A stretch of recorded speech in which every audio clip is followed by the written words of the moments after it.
भारत रत्न अटल बिहारी वाजपेयी एक ओजस्वी प्रखर वक्ता, कवि और साहित्यकार, जिनके भाषण देने की कला के लाखों मुरीद थे। लेकिन क्या आप यकीन कर सकते हैं कि प्रधानमंत्री रहते हुए एक मौका ऐसा आया जब वो अपने भाषण को लेकर बड़े नर्वस हो गए थे। कई लोगों से भाषण का ड्राफ्ट लिखवाया और खारिज किया। जब भाषण देने का मौका आया तो गाड़ी से उतरते वक्त एक जूता पहनना भूल गए। ये हाल तब था जब भाषण देने में वो शुरू से ही माहिर थे। 25 दिसंबर को जन्मे अटल बिहारी वाजपेयी का नाम आते ही उनके भाषणों की याद जरूर आती है। किंगशुक नाग ने जननायक अटल जी के नाम से लिखी किताब में एक वाकया बताया है। बात 1944 की है। अटल जी 20 साल के युवा थे। इलाहाबाद में एक वाद विवाद प्रतियोगिता थी। युवा अटल को उसमें भाग लेना था, लेकिन अपनी बारी आने तक वो पहुंच नहीं सके। जब वो पहुंचे तो प्रतियोगिता खत्म हो चुकी थी।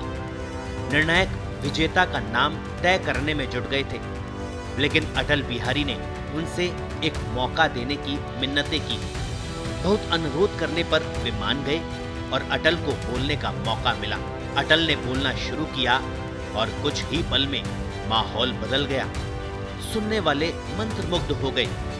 अंत में उन्हें ही विजेता भी घोषित किया गया। आगे भी अटल जी अपने भाषणों के लिए हर जगह लोकप्रिय हुए।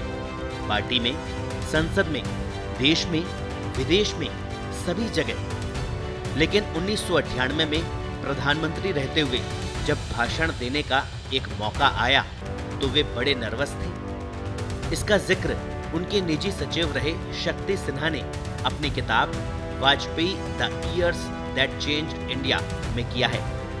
दरअसल 15 अगस्त 1998 को अटल बिहारी वाजपेयी को बतौर प्रधानमंत्री लाल किले से भाषण देना था। कुछ दिनों से उनकी तबीयत ठीक नहीं चल रही थी। 74 वर्ष उम्र थी। वजन भी जरूरत से ज्यादा, काम का बोझ तो था ही। ऐसे में डॉक्टर्स के लिए भी मुश्किल हो रही थी। अटल जी लाल किले से भाषण देने को लेकर बड़े ही उत्साहित थे। इस भाषण की तैयारी वे बड़ी शिद्दत से कर रहे थे। उन्होंने कई लोगों से भाषण का ड्राफ्ट तैयार करवाया और खारिज किया।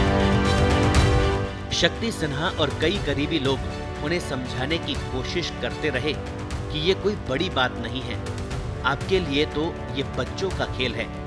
लेकिन उन पर इसका कोई असर नहीं हो रहा था। वो एक ही जवाब देते, बोलना तो मुझे है, फिर दूसरे को दबाव समझ में कैसे आएगा। अटल जी लिखा हुआ भाषण पढ़ने पर अटल थे। अरुण शौरी ने भी समझाया कि लिखा हुआ भाषण पढ़ना उनके व्यक्तित्व के मुताबिक सही नहीं होगा, लेकिन उन पर कोई असर नहीं हुआ। 15 अगस्त के दिन भी वाजपेयी की नर्वसनेस खत्म नहीं हुई थी।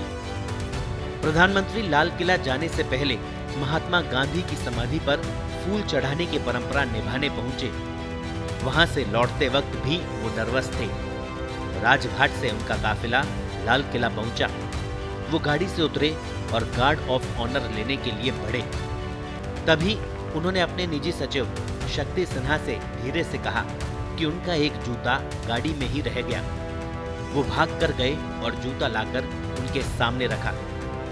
बतौर प्रधानमंत्री स्वतंत्रता दिवस पर लाल किले से राष्ट्र के नाम अटल बिहारी वाजपेयी पहली बार संबोधन देने वाले थे। कुछ ही महीने पहले यानी मई 1998 में उन्होंने पोखरण में परमाणु परीक्षण करवाया था। इस परीक्षण के बाद भारत पर अंतर्राष्ट्रीय दबाव था। कई देशों ने प्रतिबंध लगा दिए थे। देश की आर्थिक हालत भी बहुत अच्छी नहीं थी। पड़ोसियों से रिश्ते तल्ख हो गए थे।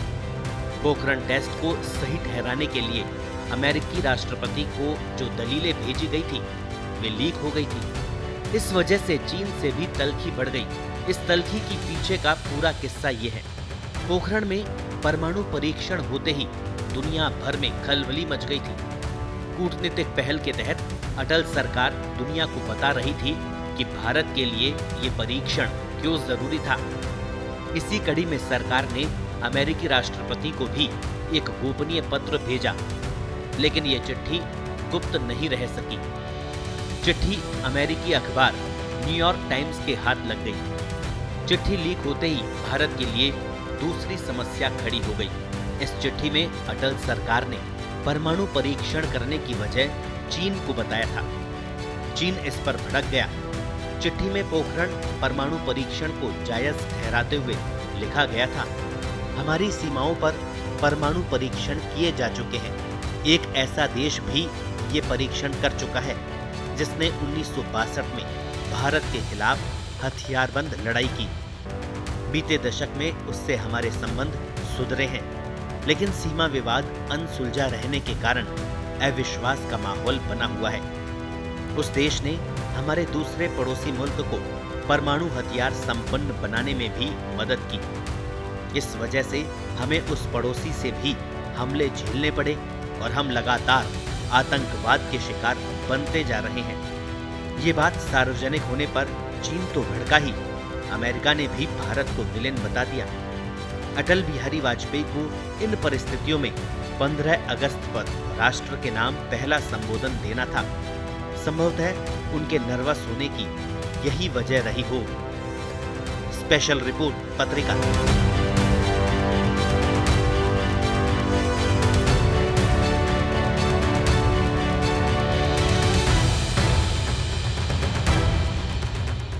देश दुनिया की ताजा खबरें और वीडियोस के लिए अभी डाउनलोड करें पत्रिका ऐप।